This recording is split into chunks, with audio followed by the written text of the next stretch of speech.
بسم اللہ الرحمن الرحیم والفجر وليال عشر والشفع والوتر والليل إذا يسر هل في ذلك قسم لذي حجر. فجر کی قسم اور 10 راتوں کی اور جفت اور طاق کی اور رات کی جب جانے لگے، اور بے شک یہ چیزیں عقل مندوں کے نزدیک قسم کھانے کے لائق ہیں کہ کافروں کو ضرور عذاب ہوگا. ألم تر كيف فعل ربك بعاد إرم ذات العماد التي لم يخلق مثلها في البلاد وثمود الذين جابوا الصخر بالواد وفرعون ذي الأوتاد. کیا تم نے نہیں دیکھا کہ تمہارے پروردگار نے عاد کے ساتھ کیا کیا جو ارم کہلاتے تھے اتنے دراز قد کہ تمام ملک میں ایسے پیدا نہیں ہوئے تھے، اور سمود کے ساتھ کیا کیا جو وادی قرا میں پتھر تراشتے اور گھر بناتے تھے، اور فرعون کے ساتھ کیا کیا جو خیمے اور میخیں رکھتا تھا. الذين طغوا في البلاد فأكثروا فيها الفساد فصب عليهم ربك سوط عذاب إن ربك لبالمرصاد. یہ لوگ ملکوں میں سرکش ہو رہے تھے اور ان میں بہت سی خرابیاں کرتے تھے، تو تمہارے پروردگار نے ان پر عذاب کا کوڑا نازل کیا، بے شک تمہارا پروردگار طاق میں ہے.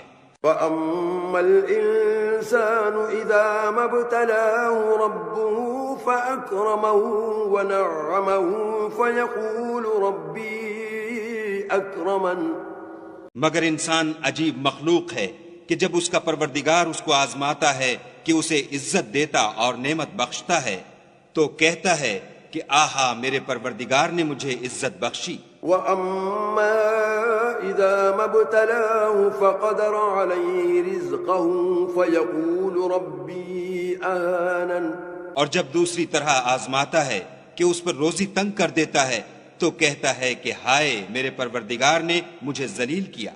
كَلَّا بَل لَّا تُكْرِمُونَ الْيَتِيمَ وَلَا تَحَاضُّونَ عَلَى طَعَامِ الْمِسْكِينِ. نہیں، بلکہ تم لوگ یتیم کی خاطر نہیں کرتے اور نہ مسکین کو کھانا کھلانے کی ترغیب دیتے ہو. وَتَأْكُلُونَ التُّرَاثَ أَكْلًا لَمًّا وَتُحِبُّونَ الْمَالَ حُبًّا جَمًّا. اور میراث کے مال کو سمیٹ کر کھا جاتے ہو اور مال کو بہت ہی عزیز رکھتے ہو. كَلَّا إِذَا دُكَّتِ الْأَرْضُ دَكًّا دَكًّا وَجَاءَ رَبُّكَ وَالْمَلَكُ صَفًّا صَفًّا.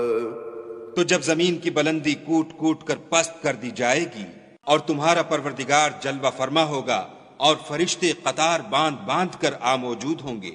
وَجِيءَ يَوْمَئِذٍ بِجَهَنَّمَ يَوْمَئِذٍ يَتَذَكَّرُ الْإِنسَانُ وَأَنَّىٰ لَهُ الذِّكْرَىٰ. اور دوزخ اس دن حاضر کی جائے گی تو انسان اس دن متنبہ ہوگا، مگر اب انتباہ سے اسے فائدہ کہاں مل سکے گا.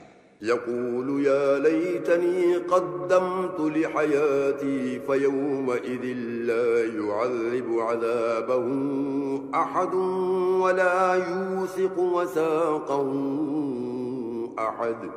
کہے گا کاش میں نے اپنی زندگی جاودانی کے لیے کچھ آگے بھیجا ہوتا، تو اس دن نہ کوئی خدا کے عذاب کی طرح کا کسی کو عذاب دے گا اور نہ کوئی ویسا جکڑنا جکڑے گا.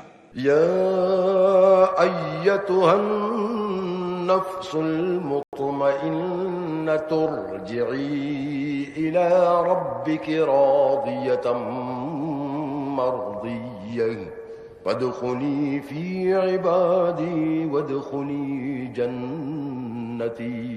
اے اطمینان پانے والی روح، اپنے پروردگار کی طرف لوٹ چل، تو اس سے راضی وہ تجھ سے راضی، تو میرے ممتاز بندوں میں شامل ہو جا اور میری بہشت میں داخل ہو جا.